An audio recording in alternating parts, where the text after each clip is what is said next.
The next thing that we're going to talk about, which is very important, even though you may have heard it, I just want you to hear it from my perspective, is people, places, and things. I know you've probably heard it, but this is very important to do as soon as possible. Even though I was in prison when I got clean, okay, and I had drugs and alcohol all around me, and it's out here in the free world as well, you know.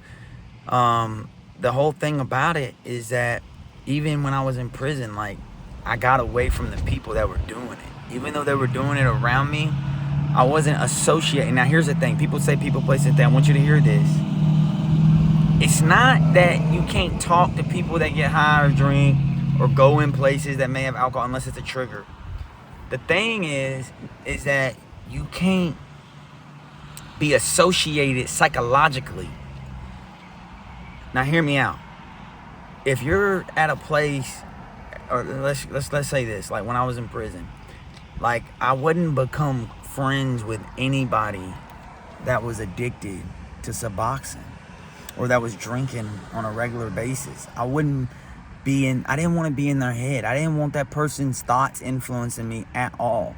So I may have talked to them and kept it cordial, but I would never, get personal, deep with them, And so the only person I was getting deep with, which wasn't many, but it would be with someone who also was clean and sober, or someone that I found that was in church or whatever, just anybody that had good energy and that was on some positive growth stuff. Super important. This is like the first thing you need to do, and it's hard if you got people that you're close with that drink and use, but man, if you want to change your life and grow, this is like a necessity. You have to do this ASAP, because if you don't, it's gonna creep back into your head, the subconscious stuff. And so when you're writing these goals and these dreams, these affirmations down, it's gonna, you should reject. Your mind should reject wanting to hang out with these same people, going to these same places. Like, why would you even want to go to a bar? You don't like drinking, Like, I might go shoot some pool, or I might go listen to a concert or whatever, but I'm gonna go with a friend who don't drink or get high. I'm not gonna go with friends that are all going to hang out and get fucked up. You know what I mean? That don't make no sense. So this is key. People, places, and things. I know you probably heard it before, but I wanted you to hear it from my little twist, because you need to start figuring out how are you going to get away from people, places, and things that make you want to get high or drink. Okay, and so here's some strategies. Tell them, okay, now this is big. This is big, actually. You need to keep, I hope you're hearing this. You need to be 100% dead set on I'm not drinking or getting high with the people around you, and you need to completely flip the script. Okay, when someone says something like, oh, why don't you drink? You have to flip the script and be like, why do you drink? Are you kidding me? That's got ethanol in it. That's poison. Like, why would you want to drink that?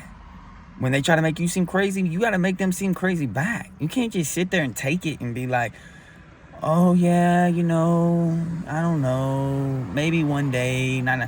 You can't be passive with it, man. You got to be 100%. Like, the way I am, I'm dead set. Like, man, I ain't drinking, I ain't getting high. Like, they say I said this not too long ago on my social media. It's like, they want to say, oh, you're weak-minded because you can't control drugs or alcohol. And I'm like, no, you're weak-minded because you need drugs or alcohol. Like, I'm strong-minded. I don't need any weed or any alcohol. You know what I'm saying? I'm happy without it. And so those are very, very, very, very important things that you do, is that you hit them with confidence and flip the script about why you shouldn't do it. You know what I'm saying? And so now it balances it out. It's like a shot for a shot. They shoot at you, you shot at them back. And so, yeah, this video is very big. I wanted to give it to you. I wanted you to hear it. And I want you to start trying to implement that in this 30 days. Is trying to get to where you change your people, place, and things, and you flip the script and make people seem crazy. Because once you do that, now you make it to where you tell somebody, why do you drink? Man, alcohol sucks. Alcohol is terrible. Why would you even want to do that? Now you're going to feel like a dumbass if you drink 5 days later and that person sees you or whatever. And so what's going to happen is that person's going to actually want to separate from you. You're not even going to have to separate from them. All you gotta do is be like, man, I don't do that. I quit drinking, man. Why you quit drinking? Why wouldn't you quit drinking? Alcohol's terrible. What that does is it pushes them away because you broke rapport with them. Is essentially what it is. You know, you broke rapport. Your rapport before was drink and have a good time. Now you don't drink. The rapport is it gets broken. Now you don't even have to tell them you don't want to hang out with them. It'll push them away. So if you do have some old friends, that's what you can do. Is you be like, hey, yeah, I'll hang out with you, but I'm not hanging out at night when you're drinking. Like, if you want to hang out, we'll go in the daytime to Starbucks or something like that.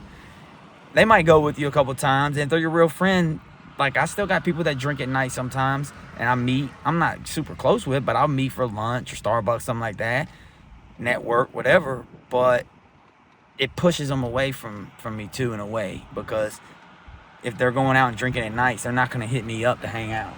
You know what I mean? And so this is big, man. It's a good video, and I hope you take it in.